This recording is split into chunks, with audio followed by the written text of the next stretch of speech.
अगले कुछ मिनट मुझे दे देना एंड मैं तुम्हें समझा दूँगा, पूरा बता दूँगा कि कैसे तुम अपने चिन के एरिया को, अपनी चिन को बड़ा बना सकते हो, बेटर बना सकते हो। एंड बात कुछ ऐसी सी है जो मैं हमेशा कहता हूँ कि अगर तुम किसी भी चीज़ को इम्प्रूव करना चाहते हो, तो हमेशा खुद से ये चीज़ पूछो कि आखिर ये चीज़ एट द फर्स्ट प्लेस खराब क्यों हुई? अगर तुम्हारी कोई भी प्रॉब्लम है, तो उसका सॉल्यूशन ढूँढने से पहले ये पूछो कि यार ये प्रॉब्लम एक्चुअली मेरे को हुई ही क्यों थी? क्योंकि prevention is always better than cure. And अब अगर हम छोटी चिन की प्रॉब्लम की बात करें, तो इस प्रॉब्लम का कॉज होता है माउथ ब्रीथिंग। जी हाँ, जब भी हम अपने मुंह से सांस लेते हैं अपनी नाक के बजाय, तो हमारा जो फेस होता है वो अलग तरीके से ग्रो करता है। तो मुझे एक बात बताओ, तुम खाना कैसे खाते हो? अपने पैरों से? नहीं ना, अपने हाथों से। एंड तुम चलते कैसे हो? अपने हाथों से? नहीं, तुम अपने पैरों से चलते हो। एंड इसीलिए ये बहुत ज्यादा जरूरी हो जाता है कि भगवान जी ने जो चीज तुम्हें खाना खाने के लिए और पानी पीने के लिए दी है, तुम उसको वहीं तक सीमित रहने दो। एंड सांस लेने के लिए, अंदर बाहर करने के लिए हमेशा अपनी नाक का यूज करो। अगली चीज जो तुम्हें पूछनी चाहिए खुद से, वो ये है कि क्या सच में मेरी चिन के अंदर कोई डिफॉल्ट है, कोई डिफॉर्मिटी है, या फिर क्या मेरे पूरे ओवरऑल फेस की हार्मनी में कोई डिफॉल्ट है? बेसिकली मैं सिर्फ इतना कहना चाहता हूं कि हो सकता है तुम्हारी चिन बिल्कुल ठीक हो, तुम्हारी चिन की लेंथ या वाइडनेस बिल्कुल ठीक हो, बट हो सकता है तुम्हारी अपर जॉ ज्यादा ही बड़ी हो, ज्यादा ही फॉरवर्ड ग्रोन हो, एंड तुम्हारी लोअर जॉ उतनी फॉरवर्ड ग्रोन ना हो। या फिर हो सकता है तुम्हारे दांत कुछ ज्यादा ही बाहर को निकले हो, तुम खरगोश बने हो, या फिर तुम्हें एक ओवर बाइट हुई हो, या फिर तुम्हारी नोज कुछ ज्यादा ही बड़ी हो जिसकी वजह से तुम्हारी चिन छोटी लगती है। तो मल्टीपल रीजन हो सकते हैं इस चीज के। तो इसीलिए पहले अपने आप को ध्यान से देखो एंड अपने आप से पूछो कि क्या मुझे एक्चुअली बड़ी चिन चाहिए, या मेरी चिन का साइज ठीक है एंड बस ये मेरा वहम था, मेरे को बाकी चीजों को इम्प्रूव करना चाहिए। एंड अब अगर मैं सोल्यूशंस पे आ जाऊं, तो पहला सोल्यूशन थोड़ा सा ऑब्वियस है एंड ये थोड़ा सॉफ्ट मैक्स वाला सोल्यूशन है, एंड दैट इज कि अपनी बियर्ड ग्रो कर लो ना। विराट कोहली जी के लक्ष्य कदम पे चलो, जो उन्होंने किया था वो भी तुम करो। जो चीज इतने सारे सेलिब्रिटीज एंड इतने सारे लोग करते हैं, वो सेम चीज तुम भी करना शुरू कर दो, and that is to grow your beard. अपनी बियर्ड को उसी तरीके से ग्रो करो जिस तरीके से तुम अपनी चिन को लाना चाहते हो। अगर तुम्हारी चिन ऐसी लेंथ में छोटी है एंड अपनी चिन की लेंथ को बड़ा करना चाहते हो, तो ऑब्वियसली अपनी बियर्ड को लेंथ के वाइज ज्यादा ग्रो कर लो। एंड अगर अपनी चिन की फॉरवर्ड ग्रोथ चाहते हो, तो फिर अपनी बियर्ड को भी इस फॉरवर्ड तरीके से ग्रो करो। And this looks absolutely phenomenal. कई सारे लोग इस चीज को यूज करते हैं।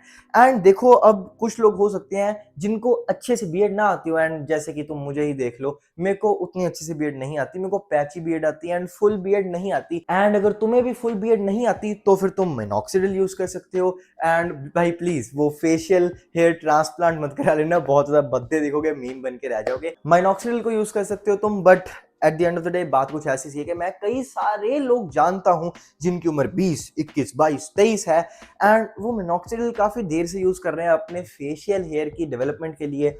बट द आयरनी इज कि उनके फेशियल हेयर डेवलप ही नहीं हो रहे, वो ग्रो ही नहीं कर रहे।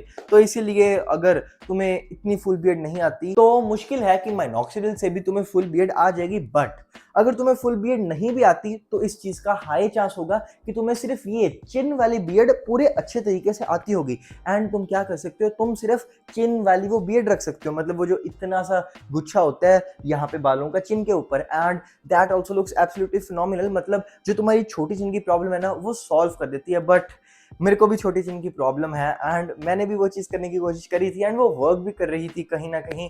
बट मेरे घर वालों ने मेरे पे बहुत ज़्यादा गुस्सा किया। देवर लाइक, ये क्या कर रहा है, या तो पूरी क्लीन शेव रख या फिर पूरी सही बियर्ड रख, ये क्या कर रहा है तू। एंड देखो, मैं कई सारी चीज़ों में उनके साथ जिद कर लेता हूँ, बट मैंने सोचा अगर हर चीज़ में जिद करने लग जाऊंगा, तो हो सकता है वो बोले ये यूट्यूब भी बंद कर दे, छोड़ सब कुछ, स्टेटस वगैरह हटा एंड पढ़ाई कर। तो मैंने सोचा चलो ठीक है, it is what it is, तो थोड़ी कम जिद कर लूँ मैं। बट अब अगर तुम पूछ रहे हो कि मैं अपनी इस छोटी चिन की प्रॉब्लम को सॉल्व कैसे करता हूँ, तो मैं अपने बालों के साथ कुछ खिलवाड़ करके, जो तुम्हें भी कर लेना चाहिए, इन चीज़ों को करके मैं अपनी छोटी चिन की प्रॉब्लम सॉल्व कर लेता हूँ। एंड अब बालों के साथ खिलवाड़ कैसे करना है, एंड एक्चुअली वो खिलवाड़ तो है ही नहीं। जो चीज मैं अभी तुम्हें अपने बालों के साथ करने के लिए कहूंगा, उस चीज को करने के बाद तुम्हारे बाल हमेशा बेटर ही दिखने वाले हैं as compare to those fades जो तुम यहाँ पे मशीनें, जीरो की मशीनें लगा लोगे या फिर बिल्कुल ब्रीक ब्रीक कर लोगे ना यहाँ बाल, वो बहुत ज्यादा घटिया लगता है। तो इसीलिए अगर तुम अपने बालों को इंप्रूव करना चाहते हो एंड उसी के साथ अपने चिन के एरिया को भी इंप्रूव करना चाहते हो, तो देखो हमेशा इन साइडों से एंड यहाँ पीछे स्कल से अपने बालों को ग्रो करके रखा करो। यहाँ पे साइडों पे फेड मत करवाया करो। जिन लोगों की फेशियल बोन्स बहुत ज्यादा अच्छी होती है उनके ऊपर ये फेड्स अच्छे लगते हैं एंड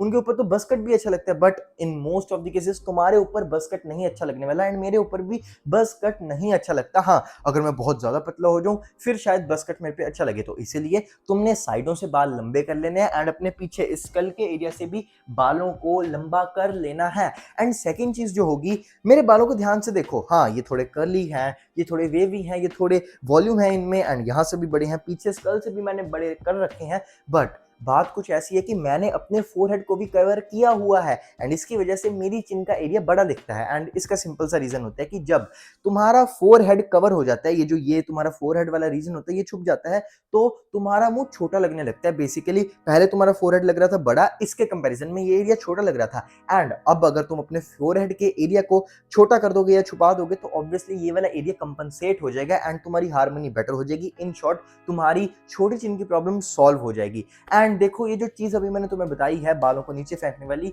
इसको कहते हैं फेशियल थर्ड्स का कॉन्सेप्ट एंड इसको मैंने एक डेडिकेटेड वीडियो में समझाया था, तो अगर इसके बारे में जानना चाहते हो तो लिंक कुछ यहाँ आ रहा होगा, इसको देख लेना। छोटी चिन की प्रॉब्लम के साथ साथ कई सारी और चीजें समझ जाओगे एंड तुम्हें पता लग जाएगा कि तुम्हारे ऊपर कौन सा हेयर स्टाइल बेस्ट लगेगा। एंड अब अगर इन सारी चीजों को करने के बाद भी तुम्हें लगता है कि नहीं यार वो बात नहीं बन रही, तो ऑब्वियसली तुम्हें एक सर्जरी के तरफ ही देखना पड़ेगा। तुम्हें फ्यूचर में जब तुम्हारे पास बहुत सारा पैसा आ जाएगा, मेहनत के बाद, हसल के बाद, तो तुम्हें एक फेशियल सर्जरी करवानी पड़ेगी। या तो यहाँ पे इम्प्लांट्स डलवा लेना या फिर फिलर्स डलवा देना। फिलर्स टेम्परेरी होते हैं, फिलर्स डलवा के एक बार चेक कर लेना कि तुम कैसे दिख रहे हो बड़ी चिन के साथ एंड अगर अच्छे दिख रहे होगे तो इम्प्लांट्स डलवा लेना, बट प्लीज राजकुमार राव वाला काम मत कर देना। एंड तुम अगर टीनेज में हो एंड तुम्हारी एज अभी छोटी है, बेसिकली 18 या 19 साल से छोटे हो भी, तो तुम अपनी चिन वाले एरिया में सिग्निफिकेंट इंप्रूवमेंट ला सकते हो एंड मैंने भी ये सिग्निफिकेंट इंप्रूवमेंट लाई थी, तुम अभी देख सकते हो।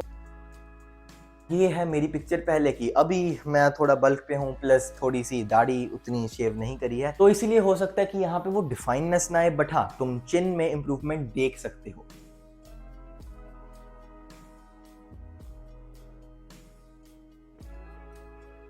And this is only possible with chin tucks and chin holds. And अब अगर चिन टक्स और चिन होल्ड्स के बारे में जानना चाहते हो, so you need to check description, जिसमें तुम्हें लिंक मिलेगा of becoming my best. Basically ये एक ऐसी चीज है जिसमें मैं तुम्हें समझाऊंगा, बताऊंगा, सिखाऊंगा कि कैसे मैंने खुद को ट्रांसफॉर्म किया था यहाँ से यहाँ एंड कैसे तुम भी ये ट्रांसफॉर्मेशन कर सकते हो। एंड इसमें मैं तुम्हें chin tucks, chin holds and thumb pulling, ऐसी कई सारी चीजों के बारे में समझाऊंगा, स्किन के बारे में बताऊंगा, पूरी लुक्स मैक्सिंग करवाऊंगा। एंड इतना ही नहीं, तुम हर हफ्ते मेरे साथ बात कर पाओगे, अपने डाउट्स को डिस्कस कर पाओगे पर्सनली। एंड सबसे अच्छी बात, इस पे पहले डिस्काउंट था 50% एंड अभी भी इस पे डिस्काउंट चल रहा है, तो बाद में इसको ज्यादा प्राइस में खरीदोगे उसका क्या फायदा, तो बेटर होगा अभी डिस्क्रिप्शन को चेक कर लो। एंड अगर मेरे साथ बात करना चाहते हो 1-on-1, तो उसका भी लिंक डिस्क्रिप्शन में है and do subscribe for more such content.